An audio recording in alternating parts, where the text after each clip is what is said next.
আমরা এমন একজন নবীর আমলে জন্মগ্রহণ করেছি যে নবী কিনা বলে, আমার উম্মত যতক্ষণ জাহান্নামে থাকবে ততক্ষণ আমি নবী জান্নাতে ঢুকবো না। সুবহানাল্লাহ।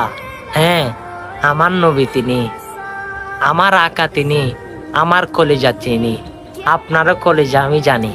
কিন্তু যে নবী আপনাকে ছাড়া জান্নাতে ঢুকতে চায় না, আমার আল্লাহ ঘোষণা দে, হে হাবিব, আপনি তো জান্নাতে প্রথমে না ঢুকলে জান্নাত উদ্বোধনই হবে না। সুবহানাল্লাহ। আমার নবীর সম্মান আপনাকে বলে বুঝাইতে পারবো না। পাহাড় পর্বত পর্যন্ত আমার নবীকে চিনে গিয়েছে, আপনি চিনতে পারেন নাই। সে নবীর শ্রেষ্ঠ উম্মত হয়েছেন, সেটা গর্ব করে বলেন।